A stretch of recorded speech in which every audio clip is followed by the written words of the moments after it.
Estamos en otra sesión de diálogo abierto, Apocalipsis para todos. Estamos muy contentos de poder estar con ustedes en esta tarde. Estoy seguro que ustedes deben tener la misma expectativa que yo tengo al venir, que es venir con deseos de estudiar la palabra de Dios y de ver qué es lo que Dios nos va a decir hoy a través de este libro tan maravilloso que es el libro de Apocalipsis. Queremos saludar a todos los que están en diferentes lugares y esperemos que estén con su Biblia. Si no la tienen, vayan a buscarla, traigan una libreta, traigan un lapicero para subrayar, pero esperemos que estemos todos preparados para entonces introducirnos en este estudio maravilloso. Denar, ¿cómo estás?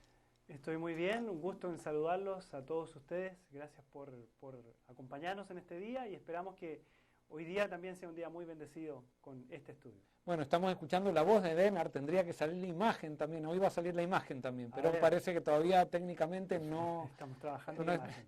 Tenemos problemas técnicos. Denar, ¿cuál es el procedimiento? Vamos a ver si ahora sí sale tu imagen. Bueno, ¿Cuál es el procedimiento que vamos a interactuar? Ajá, ahí está. Bueno, ya estamos aquí. Los que quieran contactarse con nosotros en YouTube pueden suscribirse a nuestro canal, en Facebook, darle un like o un me gusta a nuestra página. Y si ya quieren recibir informaciones periódicas que vamos a estar mandando, estamos preparando toda una base de datos para mandarles meditaciones. Pueden inscribirse a iglesiafc.com/info. iglesiafc.com/info.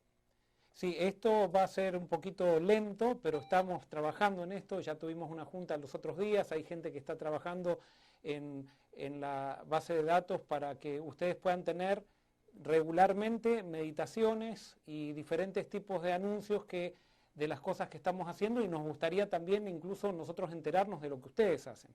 Y vamos a crear ese tipo de espacios también en el futuro.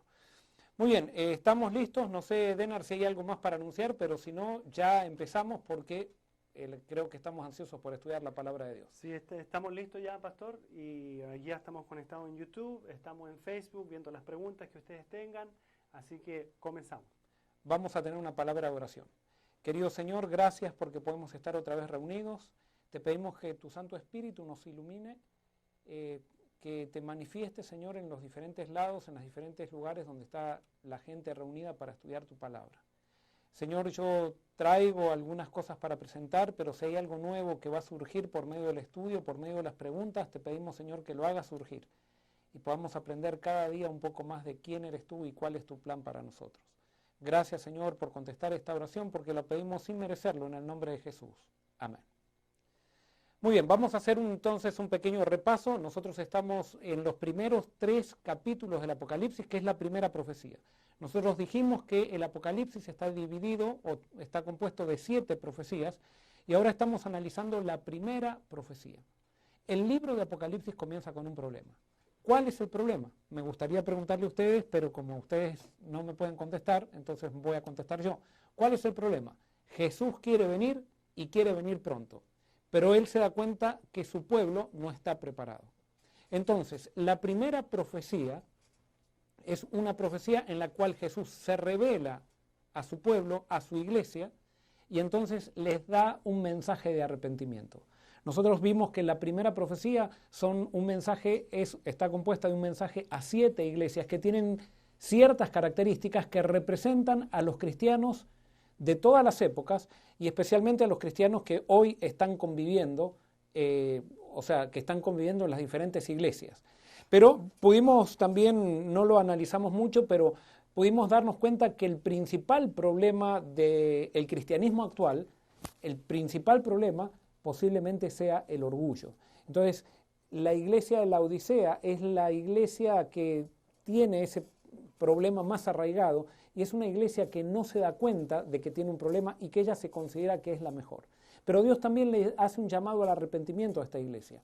Entonces nosotros la vez pasada vimos que si las iglesias aceptan el llamado al arrepentimiento y ellas buscan a Cristo y Cristo les da arrepentimiento, entonces quiere decir que van a salir de las iglesias que tienen problemas, y quiere decir que esa experiencia de arrepentimiento tiene que estar descrita en las características de alguna iglesia. Vimos que todo aquel que se arrepiente, todo aquel que quiere vivir piadosamente en Cristo Jesús, dijo el apóstol Pablo, va a padecer persecución. Por lo tanto, todas las personas que se arrepientan deben de alguna manera entrar a una iglesia que sea perseguida. Y de todas estas 7 iglesias vemos que la iglesia perseguida es la iglesia de Esmirna. Y vimos entonces que la iglesia de Esmirna de alguna manera describe lo que va a suceder después, o lo que describe el Apocalipsis después con la iglesia y con el pueblo de Dios. Esmirna se transforma en la Esmirna escatológica. Y una vez que la Esmirna escatológica se forma, entonces en un periodo corto de tiempo se forma la Filadelfia escatológica, que junto con la Esmirna escatológica forman las últimas iglesias. ¿Por qué las últimas iglesias? Nosotros vimos que en Apocalipsis capítulo 1 las iglesias están representadas con 7 candeleros o con 7 lámparas. Pero nosotros vemos después en Apocalipsis capítulo 11, donde se representa la obra del pueblo de Dios, ya no hay 7 candeleros, sino hay que solamente 2 candeleros. Y esos candeleros, por lo que vimos nosotros la vez pasada, son los candeleros de Esmirna escatológica, o las iglesias de Esmirna escatológica y Filadelfia escatológica. Una vez que Esmirna se forme, quiere decir que esa es la última generación y Cristo entonces en esa generación viene. Por lo tanto, si nosotros nos arrepentimos, si nos arrepentimos como pueblo y aceptamos el mensaje del testigo fiel, podemos ver a Cristo venir en las nubes en nuestra generación. Y yo sé que esto suena un poquito, porque ustedes lo vienen escuchando de hace mucho esto, pero yo creo que debemos creer en esto y avanzar de acuerdo a lo que la profecía nos dice, cumpliendo la profecía, como decía al principio del libro en Apocalipsis capítulo 1, versículo 3, donde dice, bienaventurados el que lee, el que oye y el que guarda, el que cumple esta profecía, porque el tiempo está cerca. Muy bien, entonces hoy vamos a seguir analizando esta primera profecía porque tiene algunos detalles que van a ser importantes para entender la segunda profecía, ya que la segunda profecía se construye sobre la primera profecía. Pero entonces, en esta primera profecía vamos a ver que hay un tema que parece que es el eje de todos los mensajes a las iglesias. Y ustedes me imagino que si lo habrán leído esta primera profecía, sabrán cuál es ese tema. Me gustaría preguntarles a ustedes cuál es ese tema. Y ustedes van a notar que el tema que continuamente se repite es el tema de la victoria. Dios pretende que su pueblo venza. Dios pretende que cada miembro de su iglesia, cada persona que pertenece a su pueblo, sea un vencedor. Y vamos a ver esto, vamos a abrir la Biblia. Entonces, en Apocalipsis capítulo 2, versículo 7, vamos a ver cómo termina el mensaje a la iglesia de Éfeso. Dice así: el que tiene oído, oiga lo que el Espíritu dice a las iglesias. Al vencedor le daré de comer del árbol de la vida que está en medio del paraíso de Dios. Fíjense ahora, Apocalipsis 2, versículo 11. Es el mensaje a la iglesia de Esmirna. ¿Cómo termina el mensaje? Dice, el que tiene oído oiga lo que el Espíritu dice a las iglesias. El vencedor no sufrirá daño de la segunda muerte. Vamos a la tercera iglesia, que es la iglesia de Pérgamo. Y en el versículo 17 del capítulo 2, dice, el que tiene oído, oiga lo que el Espíritu dice a las iglesias. Al vencedor le daré de comer del maná escondido y le daré una piedrecita blanca y en la piedrecita un nombre nuevo escrito, el cual nadie conoce sino el que lo recibe. Pasamos a la cuarta iglesia, el mensaje a la iglesia de Tiatira, y termina en el versículo 26 diciendo lo siguiente: al vencedor que guarde mis obras hasta el fin, yo le daré autoridad sobre las naciones. Las regirá con vara de hierro y serán quebradas como un vaso de alfarero, como yo también la he recibido de mi Padre. Y le daré la estrella de la mañana. El que tiene oído, oiga lo que el Espíritu dice a las iglesias. Y entonces al final de la iglesia de Sardis, del mensaje de la iglesia de Sardis, en el capítulo 3, versículo 5, dice, el vencedor será vestido de vestiduras blancas, y no borraré su nombre del libro de la vida, y confesaré su nombre delante de mi Padre y delante de sus ángeles. El que tiene oído, oiga lo que el Espíritu dice a las iglesias. En el mensaje de Filadelfia vemos en el versículo 12 del capítulo 3, dice, al vencedor yo lo haré columna en el templo de mi Dios, y nunca más saldrá de allí. Escribiré sobre él el nombre de mi Dios y el nombre de la ciudad de mi Dios, y la nueva Jerusalén, y la cual desciende del cielo con mi Dios y mi nombre nuevo. El que tiene oído, oiga lo que el Espíritu dice a las iglesias. Y en la séptima iglesia, que es la iglesia de la Odisea, en el capítulo 3, versículo 21, dice: al vencedor le concederé que se siente conmigo en mi trono, así como yo he vencido y me he sentado con mi Padre en su trono. El que tiene oído, oiga lo que el Espíritu dice a las iglesias. O sea que, sin duda, que el mensaje a las iglesias, el eje de este mensaje a las iglesias es el tema de la victoria. Dios quiere que seamos vencedores. Es más, Dios programó todo para que seamos vencedores. A veces nosotros vemos los acontecimientos del Apocalipsis y los vemos como catastróficos y nos empieza a dar miedo. No, el Apocalipsis, Dios está seleccionando un ejército. En esta primera profecía está haciendo un llamado a todos aquellos que quieren formar parte del ejército final. Y Él está asegurando que los que formemos parte del ejército final vamos a tener victoria, vamos a ser vencedores. O sea, no es que las catástrofes nos van a condicionar a nosotros, sino que nosotros vamos a ser vencedores en medio de la catástrofe. El mundo va a pasar por catástrofe, pero Dios está eligiendo un pueblo para ser protegido y para ser vencedor en medio de todas esas catástrofes que vendrán como causa de que el hombre se separa de Dios. No porque Dios esté mandando las catástrofes, sino porque el hombre se está separando de Dios. Entonces, esto no es solamente en esta profecía, el tema de la victoria. Vamos a ver, por ejemplo, en Apocalipsis 5:5, vamos a ver nuevamente, más adelante en la próxima profecía, ahí también aparece el tema de la victoria. Dice así: entonces uno de los ancianos me dijo: no llores, porque el león de la tribu de Judá, la raíz de David, ha vencido para abrir el libro y desatar sus 7 sellos. Acá está hablando de Jesús, que Jesús venció y por eso tiene la autoridad para abrir un libro, que después veremos más adelante de qué se trata. En Apocalipsis capítulo 12, versículo 11, fíjense lo que dice. Está allí describiendo al pueblo de Dios, está describiendo a aquellos que están pasando por la tribulación. Y entonces dice en el versículo 11, ellos lo han vencido por medio de la sangre del Cordero y de la palabra del testimonio de ellos, que menospreciaron sus vidas hasta la muerte. Acá se está refiriendo que han vencido a Satanás. O sea, aquellos que formen parte del ejército final, si somos nosotros, vamos a ser vencedores. Tenemos asegurada la victoria. Y por eso no tenemos que temer, porque Dios estará con nosotros. Vamos ahora a Apocalipsis capítulo 15, versículo 2, dice así: también vi como un mar de vidrio mezclado con fuego, y a los que habían alcanzado la victoria sobre la bestia y su imagen, sobre su marca y el número de su nombre, de pie sobre el mar de vidrio con las arpas de Dios. Acá está diciendo que los que sean salvos, los que estén frente al trono de Dios, van a ser vencedores con respecto a los poderes anticristos. Satanás va a levantar poderes anticristos, pero el pueblo de Dios va a ser vencedor. Satanás ya sabe que está perdido y nosotros ya tenemos profetizado que Satanás es derrotado, ha sido derrotado y va a ser derrotado al final por el pueblo de Dios, por Jesús a través del pueblo de Dios. O sea que no tenemos absolutamente nada que temer. Y vamos a Apocalipsis 17, 14. Apocalipsis 17, 14. Dice así, hablando de los reyes de la tierra, los últimos poderes que estarán dominando al mundo, que más o menos podríamos decir que sería como el nuevo orden mundial, dice, estos tienen un mismo propósito, entregarán su poder y autoridad a la bestia, pelearán contra el Cordero y el Cordero los vencerá, porque es Señor de señores y Rey de reyes, y los que están con él son llamados, elegidos y fieles.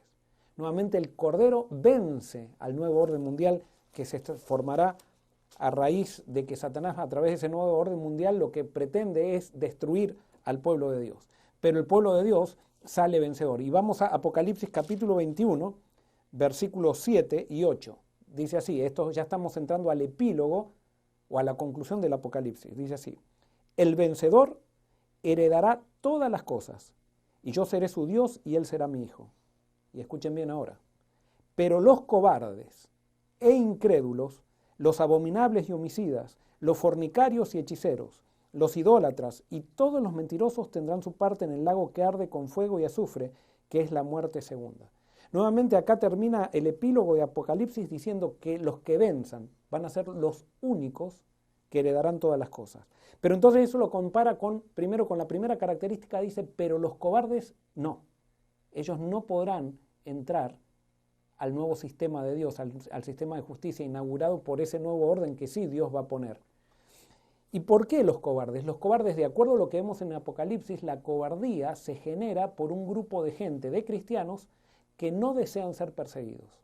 Y como no desean ser perseguidos, no se entregan a Cristo por el hecho de que saben que si se entregan a Cristo van a ser perseguidos. Entonces prefieren tener una religión que sea externa, una religión tibia, una religión que se acomode, que sea una plataforma política para quedar bien con todo el mundo, pero con tal de evitar la persecución, no van a tener el privilegio o no quieren tener el privilegio de formar parte de ese pueblo que va a ser perseguido, pero que va a ser vencedor. Esto es importantísimo, no se lo olviden, que la victoria es uno de los temas principales del Apocalipsis. Y entonces quiero terminar esta parte temática diciéndoles algo. Hay símbolos de victoria que en el Apocalipsis aparecen, y esto es algo importantísimo para describir también e identificar los personajes y los poderes del Apocalipsis. Uno de los símbolos de victoria en el Apocalipsis, o el símbolo principal, es lo que nosotros llamamos corona, una corona. Dios le da una corona a los vencedores. Sin embargo, hay que entender bien esto. En el griego hay dos tipos de corona. En el español generalmente le decimos corona a todos tipos de coronas, pero en el griego hay dos tipos de coronas. Está el estéfanos, que es la corona de laureles que se le daba a los vencedores olímpicos en las competencias olímpicas, y después están las diademas, que son las coronas políticas. Ustedes van a ver que los seguidores de Dios a todos les promete una corona. Es más, ustedes van a ver que Jesús tiene coronas. O sea que las coronas son entregadas a aquellos que vencieron. ¿Que vencieron qué? A través de la sangre de Jesucristo, que vencieron el pecado. Entonces, las diademas son cargadas por los poderes políticos de este mundo y por los poderes anticristo. Entonces esto nos sirve para identificar. Cuando ustedes ven a alguien con una diadema en el Apocalipsis, es un poder político. Cuando ven a alguien con una estéfanos, entonces ese es un santo que ha vencido, y que ha vencido con el Cordero, y a través del Cordero ha vencido al pecado. Entonces, hay una sola vez que aparece Jesús con una diadema, y Jesús aparece con una diadema, y es correcto eso, en su segunda venida. Eso está en Apocalipsis capítulo 19, Jesús viene con una diadema porque ahora Él viene a gobernar. Ahora sí viene Él con una corona política porque ya venció el pecado y ahora va a instaurar su reino aquí en la tierra. Muy bien. No sé si hay algún comentario. Sí, pastor. Hay bastantes comentarios y bastantes preguntas. Con respecto a la primera parte que tú hiciste en la exposición de las iglesias, hay una pregunta que dice, ¿tiene algún significado que en las dos iglesias, Esmirna y Filadelfia, se repite esto? Los que dicen ser judíos y no lo son, sino sinagoga de Satanás. ¿Tiene algún significado que en estas dos iglesias está esa frase? Sí, justamente que aparezca esa figura en Esmirna y que aparezca en Filadelfia, nos dicen que estas iglesias están conectadas. O sea, están viviendo experiencias parecidas. Nada más que vimos nosotros la vez pasada que los que dicen ser judíos y no lo son, ¿quiénes son? Son las personas que están en el pueblo de Dios, pero que no se han entregado a Cristo. O sea, son los hipócritas. Nosotros vimos la vez pasada que la persecución siempre comienza dentro de la iglesia, no comienza fuera de la iglesia, sino que comienza dentro de la iglesia y después se extiende para fuera de la iglesia. La persecución se da en la misma manera que se da la misión. Jesús dijo que la misión comienza en Jerusalén, Judea, Samaria y lo último de la tierra. Así comienza la persecución también. La persecución siempre comienza en Jerusalén, después en Judea, Samaria y hasta lo último de la tierra.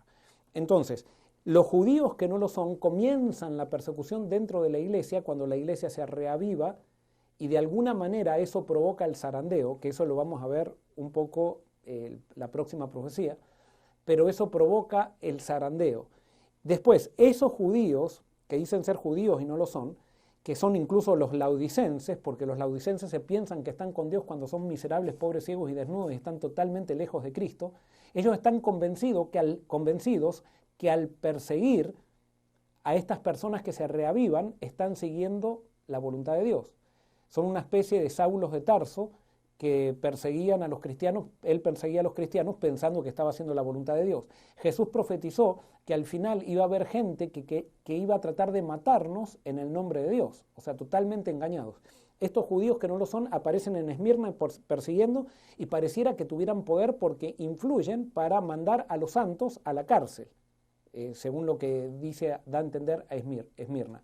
Pero después en Filadelfia, con los acontecimientos que describe el Apocalipsis, estos que dicen ser judíos y no lo son, se comienzan a dar cuenta que estos que ellos criticaban y que estaban predicando algo que ellos decían que quizás era alarmismo, que quizás era fanatismo, que quizás era algo totalmente descentrado, estos comienzan a darse cuenta que están perdidos y entonces ahora dice que Dios en Filadelfia los entrega a los santos y ellos se postran delante de los santos reconociendo de que los santos que ellos perseguían son los verdaderos hijos de Dios. Y eso va a ser algo terrible para este grupo de gente que tuvieron la oportunidad de ser parte del pueblo de Dios, pero no quisieron. Dice, pastor, otra pregunta, ¿qué hacemos con los 1260 días de Apocalipsis 11 si Esmirna y Filadelfia figurarían ahí escatológicamente? Muy bien, es una muy buena pregunta y no sé si sería ahora correcto responderla. Yo sí les voy a decir algo, me voy a anticipar. Yo creo que el principio día por año que aparece en la Biblia, en la profecía, sirve para conectar el tiempo antiguo con el final del tiempo. En las profecías históricas, del enfoque histórico, se necesita hacer el principio día por año para conectar la antigüedad con el fin del tiempo. Eso sería como los modelos que tenemos, por ejemplo, las escalas que hay en los mapas. Cuando ustedes van a un mapa, dice, por ejemplo, un inch o un centímetro equivale a 5 kilómetros o a 2 millas. Es una escala, eso que se usa para no tener que andar con números tan grandes. Personalmente pienso que cuando la profecía la interpretamos en su función escatológica, o sea, en la última generación, ya los tiempos son literales, ya no son simbólicos al final del tiempo. Y por eso, por ejemplo, en el milenio, nadie dice que el milenio un día dura por año, siempre dijimos que el milenio son 1000 años. ¿Por qué? Porque ya eso forma parte, va después del último tiempo. En la profecía escatológica, o sea, en la interpretación escatológica, que no anula la histórica, sino que se construye sobre la interpretación histórica, entonces los días ya son literales. Entonces esos 1260 días son 3 años y medio literales. Muy bien. Pastor, si Satanás conoce las Escrituras y mejor que nosotros y sabe lo que espera, ¿no puede hacer algo que esté fuera de la Biblia? Él va a hacer cosas que no están en la Biblia y por eso no depende de conocer la profecía, y eso tenemos que saberlo muy bien, depende de estar lleno del Espíritu, y eso vamos a hablar un poquito después. No va a ser por nuestro conocimiento teológico que nos vamos a dar cuenta de los engaños de Satanás. Va a ser por nuestra entrega a Cristo. Nuestra entrega a Cristo va a ser que nuestros conocimientos teológicos, podamos interpretar bien lo que está sucediendo. Pero no va a ser que yo me voy a dar cuenta realmente de las cosas porque yo las leí. O sea, yo tengo que estar en el Espíritu para darme cuenta de las cosas. Por ejemplo, vamos al caso de los judíos. Los judíos sabían dónde Cristo iba a nacer, sabían la ciudad donde iban a nacer, el tiempo que iban a nacer, más o menos tenían las profecías. Las sabían de pe a pa y sin embargo no lo reconocieron.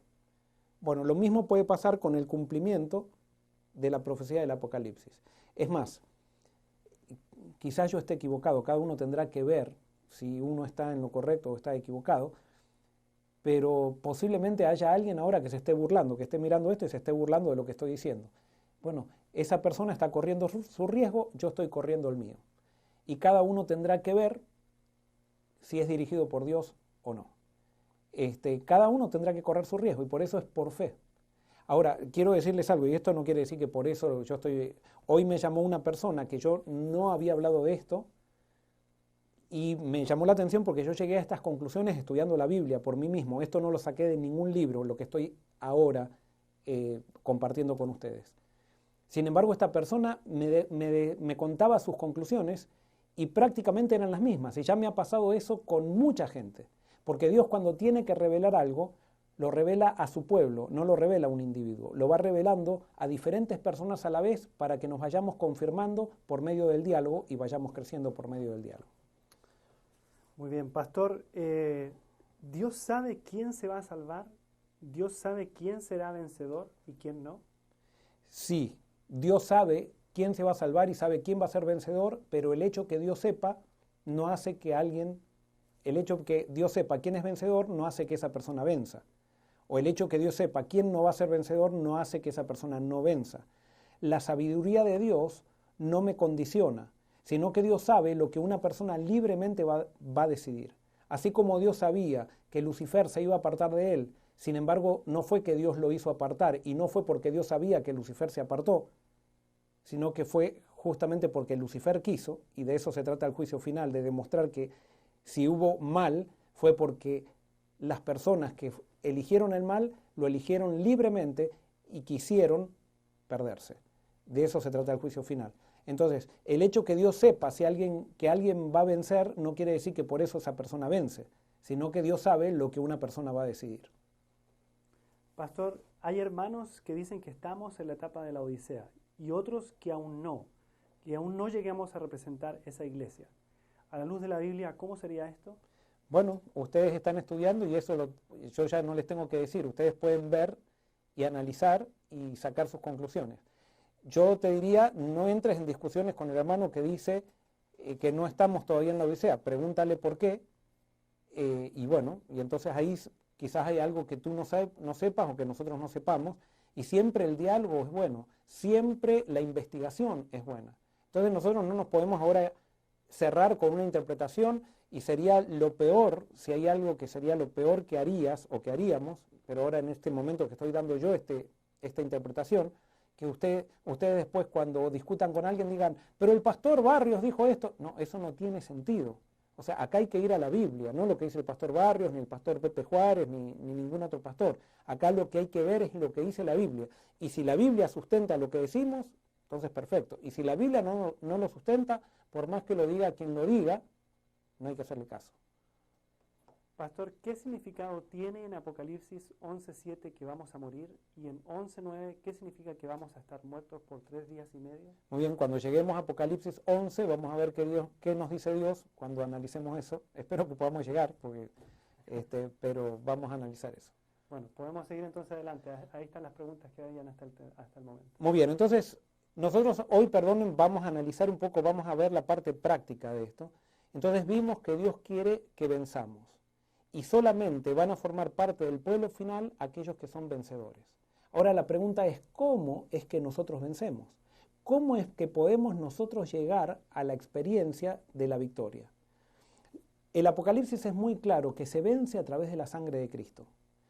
Y eso no lo voy a explicar ahora. O sea, no lo voy a explicar ahora por el hecho de que lo voy a dejar para un tema próximo que vamos a hablar de cómo se vence, cómo venció Jesús, cómo vencemos nosotros a través de los méritos de Jesús. Pero hay otro tema recurrente en esta primera profecía que aparece en todas las iglesias, que no lo vamos a leer, pero es el tema del arrepentimiento. Acá dice que los que se arrepientan van a ser los que venzan. O sea, yo venzo por medio del arrepentimiento. Sin duda que entro, y ahora vamos a explicar esto, yo entro en la experiencia del arrepentimiento no simplemente por decidir arrepentirme, sino que yo entro en la experiencia del arrepentimiento por recibir la revelación de Jesús. Cuando Jesús se revela a mi vida y yo recibo esa revelación, entonces comienza un proceso de arrepentimiento en mi mente. Y entonces el arrepentimiento es el resultado de haber aceptado la revelación de Cristo. Ahora, el gran problema que nosotros tenemos como cristianos es que muchas veces nosotros confundimos el arrepentimiento con el remordimiento. Y muchas veces nosotros pensamos que estamos arrepentidos cuando realmente estamos remordidos. Y por eso yo quiero hoy que nos demos cuenta, vamos a analizar esto porque para mí es fundamental, qué es verdadero arrepentimiento y qué es remordimiento. Y si yo les pregunto a ustedes, ¿qué es arrepentimiento, ustedes me van a decir seguramente es tristeza por el pecado, tristeza por haber pecado. Y si bien puede ser que esté bien, no es eso, no es una buena definición esa. ¿Por qué no es una buena definición? Porque si ustedes analizan en la Biblia van a ver que los que tienen remordimiento también tienen tristeza. Y también tienen tristeza por haber cometido un pecado. Pero entonces el arrepentimiento no tiene que ver tanto con tristeza por algo que hice. Y eso es lo que tenemos que entender. Arrepentimiento no es arrepentirme de algo que hice, sino que arrepentimiento es arrepentirme de lo que soy. Y ahí está una gran diferencia. Yo puedo sentir mucha tristeza por lo que hice. Y pensar, y quizás llorar, y quizás orar con Dios, pero si no pasa que esa tristeza me lleva a conectarme con una visión de mí mismo y sentir tristeza por lo que soy, yo no me arrepentí. Y quiero darles algunos ejemplos bíblicos. Vamos, por ejemplo, al caso de Esaú. Vamos a Génesis capítulo 27. Génesis 27. Génesis capítulo 27. Ustedes saben la historia de Esaú. Esaú era el primogénito, hijo de Isaac y de Isaac y Rebeca, y hermano gemelo de Jacob. Y Esaú como que las cosas de Dios no le interesaban, y como que la primogenitura no le interesaba. A Jacob sí le interesaba la primogenitura, y ustedes saben cómo Jacob, por medio de ardides, trató de ganarle o de comprarle o de quitarle la primogenitura a Esaú, que por un plato de lentejas Esaú se la dio a Jacob sin pensar en el futuro. Dijo, yo tengo hambre ahora y no me importa, ahora tengo hambre, doy lo que sea con tal de comer ese plato de lentejas. Y le vendió la primogenitura a su hermano Jacob. Entonces, llegado el momento de recibir la primogenitura años después, entonces nos encontramos que Jacob hace una treta para recibir la bendición de la primogenitura de parte de Isaac, su padre. Jacob hubiera recibido de todas maneras la primogenitura, no sabemos cómo, pero Dios hubiera hecho las cosas de tal manera que Jacob la hubiera recibido. Pero Jacob se adelantó, y como muchas veces decimos, muchas veces la distancia más larga entre dos puntos es el atajo. Y eso le pasó a Jacob, se adelantó, hizo otra treta más y le quitó la bendición de su padre, la bendición que le pertenecía a Esaú. Y entonces, en ese contexto, vamos a leer los versículos. Está en Génesis capítulo 27, versículos 30 al 38, que dice así. Aconteció luego que Isaac acabó de bendecir a Jacob, y apenas había salido Jacob de delante de su padre Isaac, que Esaú, su hermano, volvió de cazar. E hizo él también un guisado. Lo trajo a su padre y le dijo, levántese mi padre, y coma de la casa de su hijo para que me bendiga. Entonces Isaac, su padre, le dijo, ¿quién eres tú? Y él le dijo, yo soy tu hijo Esaú, tu primogénito. Entonces se estremeció Isaac grandemente y dijo, ¿quién es el que vino aquí, que trajo casa y me dio y comí de todo antes que tú vinieras? Yo lo bendije y será bendito. Cuando Esaú oyó las palabras de su padre, lanzó una muy grande y muy amarga exclamación y le dijo, bendíceme también a mí, padre mío. Este le dijo, vino tu hermano con engaño y tomó tu bendición. Esaú respondió, bien llamaron su nombre Jacob, pues ya me ha suplantado 2 veces. Se apoderó de mi primogenitura y ahora ha tomado mi bendición. Y añadió, ¿no has guardado bendición para mí? Isaac respondió a Esaú diciéndole, yo lo he puesto por señor tuyo y le he dado por siervos a todos sus hermanos. De trigo y de vino lo he provisto. ¿Qué pues haré por ti ahora, hijo mío? Dijo entonces Esaú a su padre, ¿no tienes más que una sola bendición, padre mío? Bendíceme también a mí, padre mío. Y alzó Esaú la voz y lloró. Entonces Isaac, su padre, habló y dijo, y bueno, le dio una bendición. Fíjense que ¿estaba Esaú triste? Sí. ¿Quería la bendición de Dios? Sí. ¿Estuvo arrepentido Esaú? No. ¿Por qué? Porque yo puedo reconocer mi pecado, puedo reconocer que me he equivocado, pero así todo, todavía no estar dispuesto a quebrarme delante de Dios y a entregar mi vida a Dios. Esaú se arrepintió de algo que hizo, pero nunca llegó a arrepentirse de quién era. ¿Por qué? Porque nunca se entregó a Dios. Y es la entrega a Dios que me da arrepentimiento. Yo no es que me arrepiento y voy a Dios, sino que voy a Dios y Él me da arrepentimiento. Y Esaú no quiso nunca ir a Dios, quiso la bendición de Dios sin estar con Dios. Esaú representa a muchos cristianos que están en la iglesia de Apocalipsis, en las iglesias de Apocalipsis, que van a conocer, van a quizás reconocer que pecaron, pero nunca van a querer entregarse a Dios. Y van a llorar por haber perdido una gran bendición.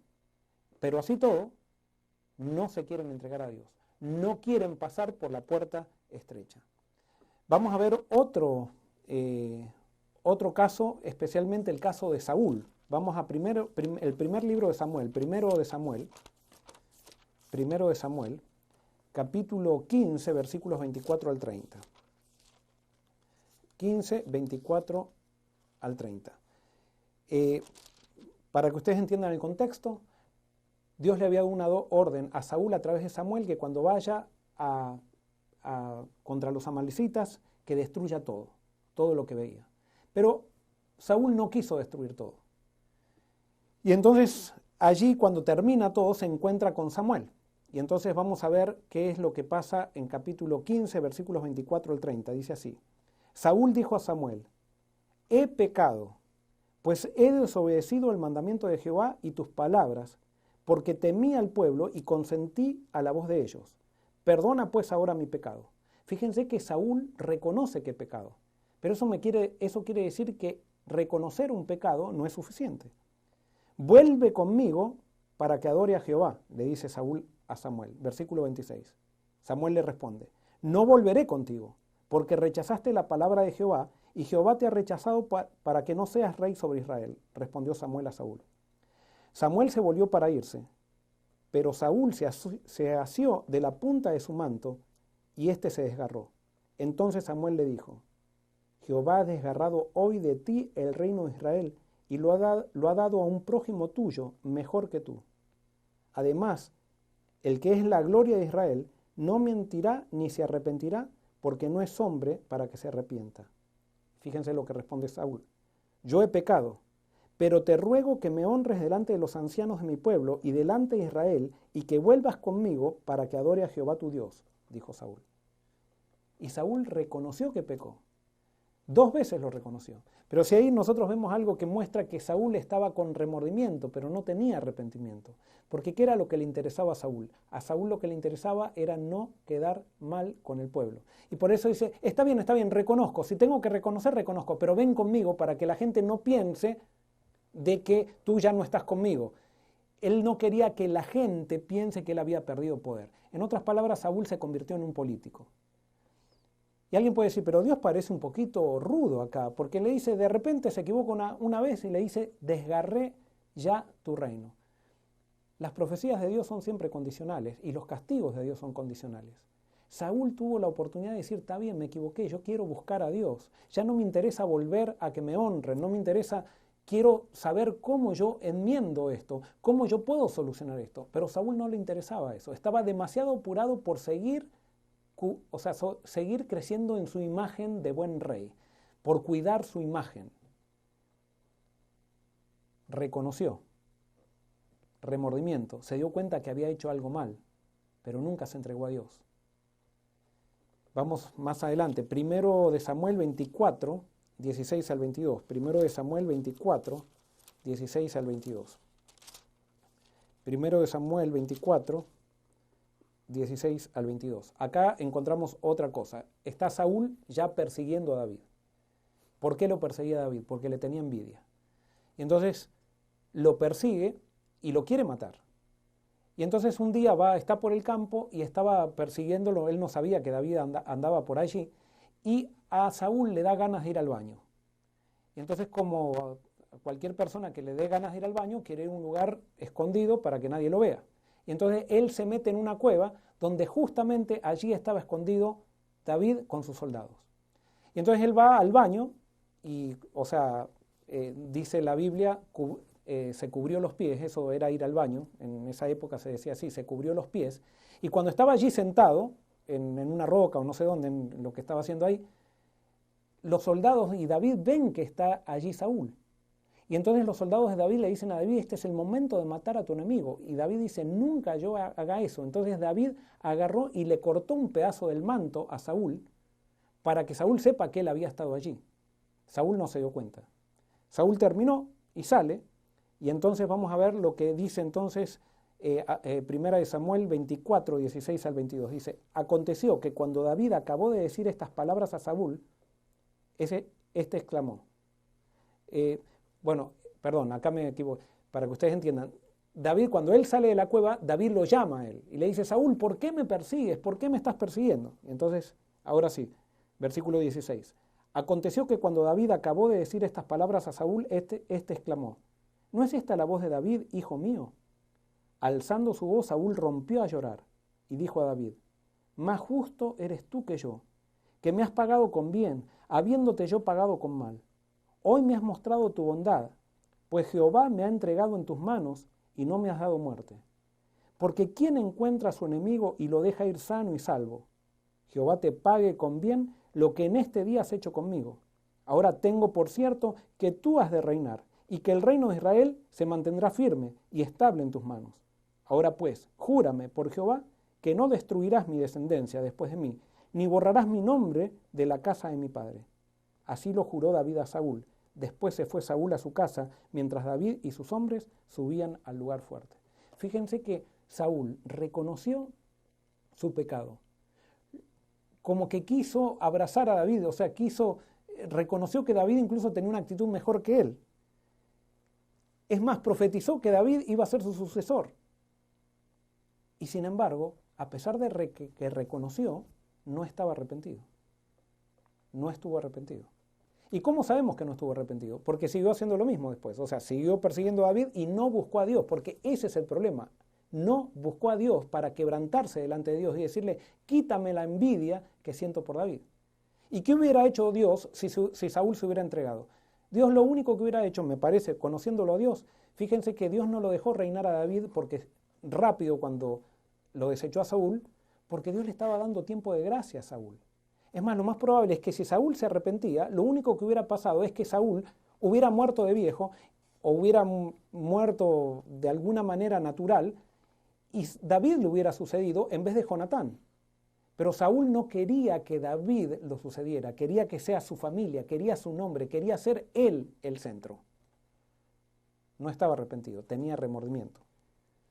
Pastor, con respecto a esto hay una Sí. pregunta, dice, ¿es posible que a pesar de los problemas personales, al estar en permanente oración, sienta la diferencia entre arrepentimiento y remordimiento y al notarlo, sienta la salvación desde ahora? Sí, lógico. Si tú buscas a Dios, vas a tener arrepentimiento, porque Dios lo promete. Ahora, el arrepentimiento es un estado de fe, donde yo reconozco a Dios como el Señor de mi vida. Y tú no te tiene que importar lo que sientes, tú tienes que simplemente caminar con Dios y elegir a Dios.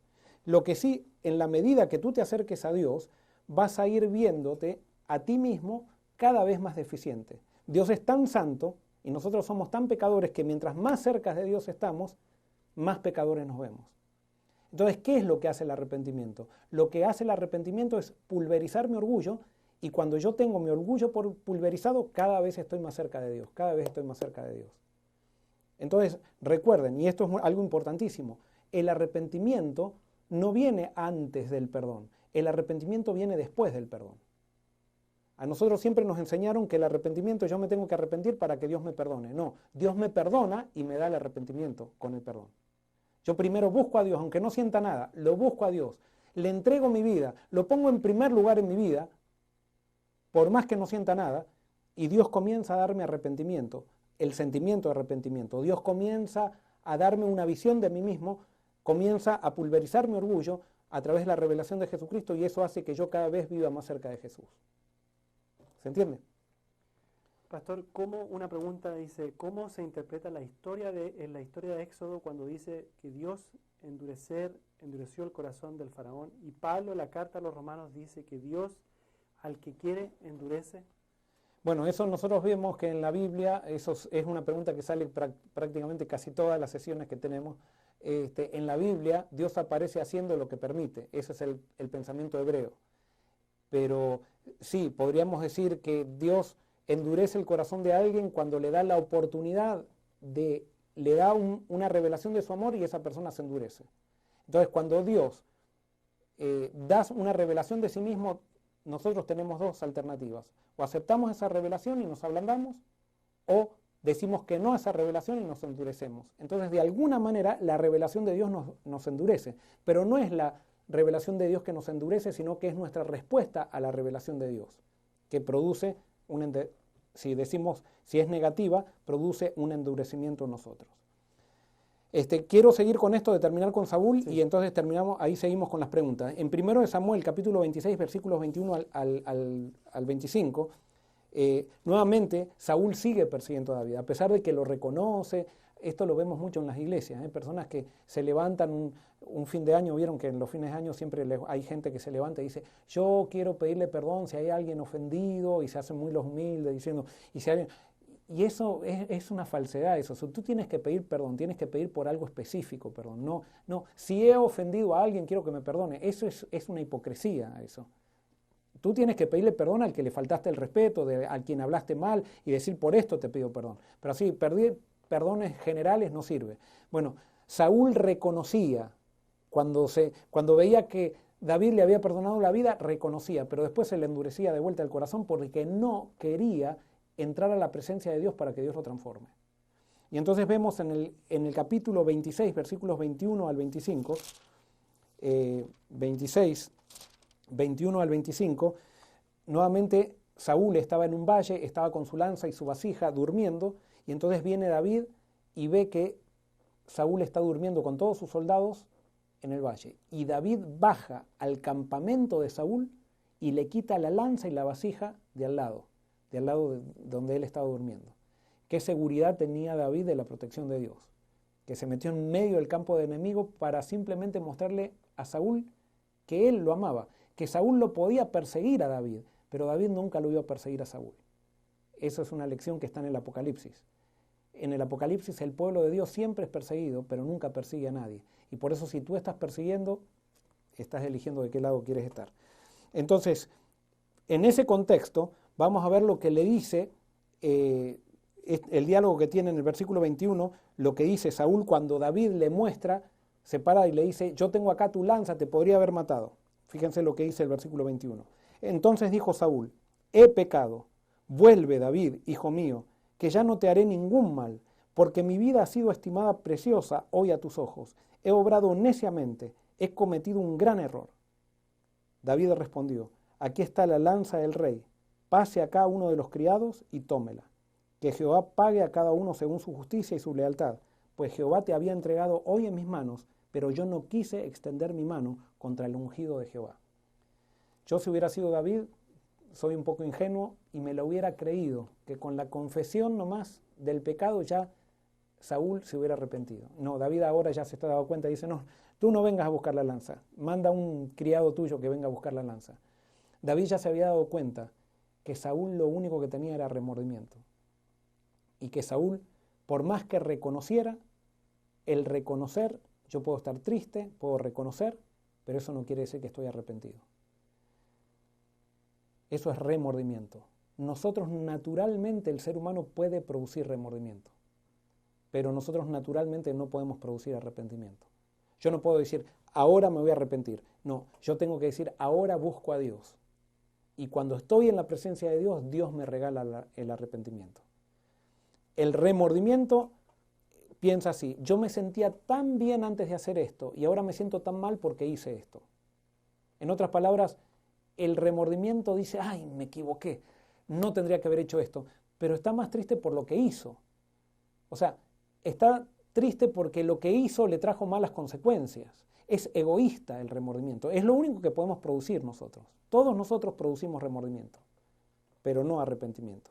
Y vamos con el último caso de esto que está en Judas, no en Judas capítulo, sino en Mateo, es el caso de Judas, en Mateo capítulo 27, versículos 3 al 5, cuando Judas entrega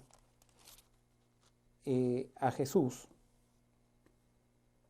y viendo que Jesús era condenado y viendo que Jesús no hacía nada para librarse, Judas entonces, fíjense lo que dice, ustedes lo saben muy bien, capítulo 27, versículo 3, dice así: entonces Judas, el que lo había entregado, viendo que era condenado, devolvió arrepentido las 30 piezas de plata a los principales sacerdotes y los ancianos, diciendo: yo he pecado entregando sangre inocente.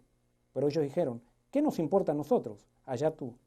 Entonces, arrojando las piezas de plata en el templo, salió, fue y se ahorcó. Acá vemos algo. ¿Cuál era el texto de ese pastor tristísimo. Judas? ¿Cuánto era? Era Mateo 27, 3 al 5. Perdón, yo dije Judas, pero es Mateo. No nos quedó dando vuelta. Sí. Mateo 27, 3 al 5. Judas también, exactamente lo mismo. Tenemos a alguien que reconoce su pecado, alguien que está triste de su pecado. Está tan triste que está dispuesto a suicidarse. Pero fíjense lo que hace el remordimiento. El remordimiento no destroza el orgullo. Justamente el remordimiento es por causa del orgullo. Judas podría haber ido a Cristo y haberle pedido perdón, pero no quiso, porque Judas nunca quiso entregarse a Cristo, porque él siempre se sintió superior a Cristo. Judas nunca quiso aceptar los planes de Jesús para él. Él siempre quiso hacerle a Jesús los planes. Y es por eso que esta situación, los que más o menos, los que estudiaron más y los que sabemos más de la Biblia, entendemos que Judas, el plan de Judas no era matarlo a Jesús. El plan de Judas era empujarlo a Jesús para que Jesús se haga rey. Era acelerar los planes de Jesús porque a Judas le parecía que Jesús le faltaba un poquito de inteligencia y que tendría que seguir sus planes.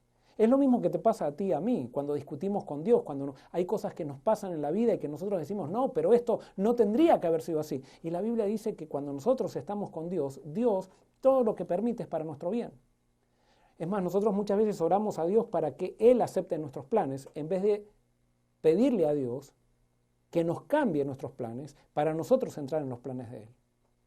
Dios tiene que romper nuestros planes para que nosotros podamos entrar en los planes de Él. Siempre va a ser así. No es que tú invitas a Dios a tus planes, sino que tú tienes que quebrar tus planes para entrar en los planes de Dios. Y hasta que no quiebras tus planes, puede ser que tengas éxito, puede ser que estés con Dios también, porque Dios sigue estando contigo, pero te pasa como Moisés. Muchas veces Dios te tiene que mandar un desierto de 40 años para que aprendas a entrar en los planes de Dios y no tratar de hacer tus propios planes para que Dios te siga. Eres tú y yo los que seguimos a Dios, y no es que Dios nos debe seguir a nosotros. Y eso fue lo que le pasó a Judas. Dice acá, Judas devolvió arrepentido. No, Judas devolvió con remordimiento. La palabra en griego es metamelomai, que es remordimiento. La palabra de arrepentimiento, que quiere decir que se arrepintió de sí mismo, es metanoia. Y en este versículo no está la palabra metanoia, que es verdadero arrepentimiento, sino que está la palabra en griego remordimiento. Está mal traducida esta parte en la Biblia, en la Reina Valera. Hay otras versiones que lo traducen bien. Pero entonces, Judas devolvió con remordimiento y como no le daba el orgullo para ir a pedirle perdón a Jesús, fue y se ahorcó. Y alguien puede decir, pobre Judas. Y sí, el que tiene remordimiento se quiere victimizar muchas veces y quiere manipular incluso a través de su suicidio, en el caso de Judas. Estaba desesperado, por supuesto, sus sentimientos. Judas siempre dejó gobernarse por lo que sentía, no por lo que Jesús le decía. Y llega un momento que nuestros sentimientos nos pueden decir, si nosotros le estamos acostumbrados a hacerle caso, nuestros sentimientos nos pueden decir, colgate de un árbol, y nosotros nos colgamos, porque nos hemos acostumbrado a no quebrarnos delante de Dios, sino que queremos que Dios nos siga a nosotros de acuerdo a lo que sentimos, lo que nos gusta y lo que nosotros pensamos que es lo correcto. Por eso, ¿qué es el arrepentimiento? El arrepentimiento es la entrega a Dios. Y el arrepentimiento viene como resultado de buscar a Dios. ¿Hay alguna pregunta, Denar? Sí, dice, el mensaje que Juan el Bautista predicaba era arrepentimiento. ¿Cómo lo explica si no podemos arrepentirnos? Bueno, él lo que estaba pidiendo por arrepiéntanse. ¿Qué quiere decir arrepiéntanse? Tenían que bautizarse. El que se bautizaba estaba aceptando buscar a Dios. Hay acciones que nosotros hacemos, así como cuando Adán y Eva comieron del árbol y eso mostraba una actitud. Hay acciones que nosotros hacemos que muestran una actitud de corazón. Entonces lo que Juan estaba diciendo es, todo aquel que se bautiza está diciendo que necesita un Salvador, está diciendo que necesita de Dios. Entonces la gente lo hacía y Dios, cuando yo tomo una decisión de fe, una decisión de búsqueda, dice, buscadme y me hallaréis, dice Dios. Entonces, sí, Juan el Bautista predicaba el arrepentimiento, Jesús predicaba el arrepentimiento. Pero ¿qué era? Jesús decía, vengan a mí, acepten el reino de los cielos ha llegado. O sea, el arrepentimiento es el resultado de caminar en la presencia de Jesús y de aceptar a Jesús. ¿Es esto de lo que habla Pablo, de que hay arrepentimiento para vida y arrepentimiento para muerte? Arrepentimiento para vida y arrepentimiento para muerte. No me acuerdo muy bien ese versículo. Sé que el arrepentimiento siempre es para vida, el remordimiento es para muerte. No recuerdo, y quizás está ese versículo, quizás no le presté demasiada atención, pero que haya un arrepentimiento para muerte no recuerdo haberlo leído en la Biblia. El arrepentimiento siempre me lleva a la vida. Por supuesto, el verdadero arrepentimiento es el resultado de la muerte hacia mí mismo. Yo renuncio a mí para entregarme a Jesús. Entonces, eso es el verdadero arrepentimiento. La receta para el arrepentimiento es orar y estudiar la Biblia. ¿El Señor por medio de su Espíritu hará el resto? Sí, nada más que es orar y estudiar la Biblia bien. Porque nosotros podemos estudiar la Biblia, estudiar, por ejemplo, decir, a ver, ¿cuál es el día correcto de reposo en la Biblia? Y lo vamos a encontrar, pero eso no me sirve de nada realmente para recibir la revelación de Jesús. Yo tengo que encontrar a Jesús en la Biblia, tengo que encontrar. Cuando yo leo la Biblia pidiendo que Dios me hable, generalmente es lo que hace el Espíritu Santo. El Espíritu Santo me convence de pecado, de justicia y de juicio. Cuando nosotros leemos la Biblia con oración y buscando a Jesús, aunque muchas veces no aparece Jesús en el pasaje que estamos leyendo, vamos a empezar a ver, en la medida que leemos y estudiamos, que Dios comienza a convencernos a nosotros de una necesidad, va creando en nosotros una necesidad de Él, porque nos empezamos a ver pecadores. Y ese es el estudio de la Biblia que produce arrepentimiento. Si me arrepiento y luego peco otra vez, ¿quiere decir que no me arrepentí? No. El arrepentimiento es un estado. Entonces, no es que yo me arrepiento y ya no necesito arrepentirme. ¿Qué es el arrepentimiento? El arrepentimiento, yo cuando peco me separo de Dios. Cuando me conecto con Dios, Dios me da arrepentimiento y ese arrepentimiento es lo que hace que yo sienta que necesito de Jesús. Sienta eso, lo que dijo Jesús, sin mí nada podéis hacer. Entonces, mientras sigo en arrepentimiento, yo sigo aferrado a Cristo. Cuando peco nuevamente, me separo de Jesús, pierdo el arrepentimiento. Entonces vuelvo a Jesús y Jesús nuevamente me da el arrepentimiento. Vuelvo a Jesús por medio de la confesión y entonces Jesús nuevamente me da el arrepentimiento. ¿Cómo uno sabe que realmente se entregó a Jesús? ¿Puedes dar un ejemplo? ¿Cómo sé dónde están tus principales pensamientos? ¿Y dónde está qué es lo más importante en tu vida? Si Jesús es lo más importante en tu vida, no como un concepto, sino que realmente es una persona que tú, todo lo que haces, lo haces para su gloria. Por ahí te equivocas, pero lo que haces, quieres hacerlo para la gloria de Jesús. Y si hay algo que te guste hacer y te das cuenta que no da gloria a Jesús, das un paso al costado. Eso es vivir entregado a Jesús. Con respecto a las catástrofes que sufrieron algunas ciudades y pueblos, aún hasta el mundo, ¿Dios tuvo algo que ver con eso? Y alguien puso ahí, sí, el diluvio a Sodoma y Gomorra, las plagas de Egipto, etc. Yo creo que no.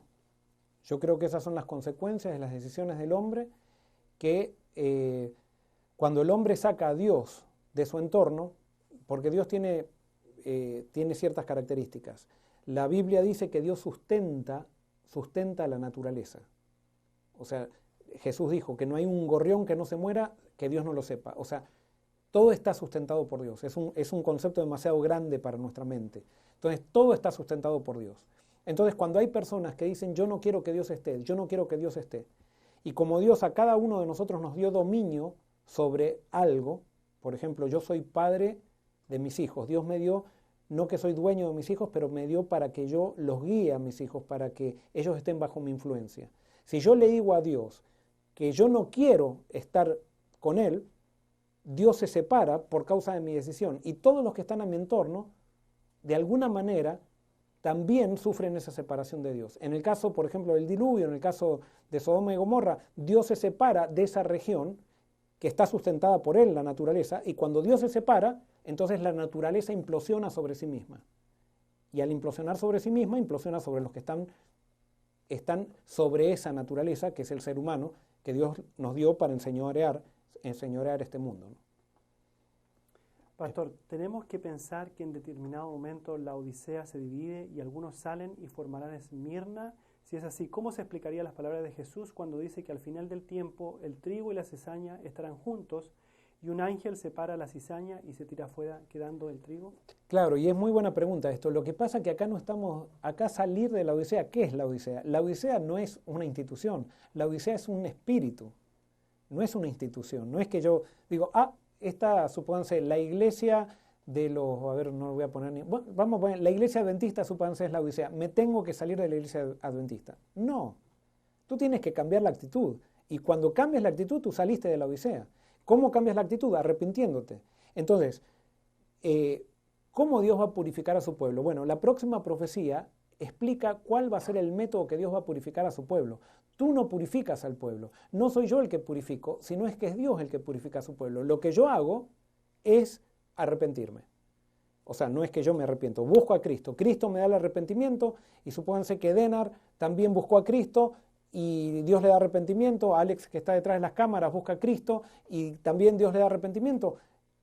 Los tres nos vamos a unir, vamos a estar unidos. Y eso es la iglesia. Y los otros, en el momento que venga la crisis, serán zarandeados. Van a ser los judíos que dicen ser judíos y no lo son. Van a ser los que comiencen a perseguir dentro de la Esmirna escatológica. Yo no tengo que salir de ningún lado. Yo lo que tengo que hacer es arrepentirme.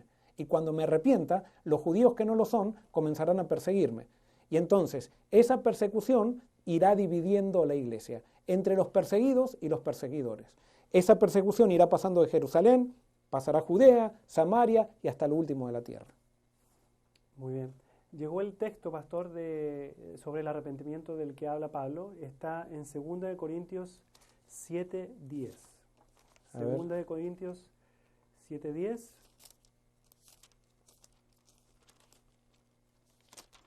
2 Corintios 7:10.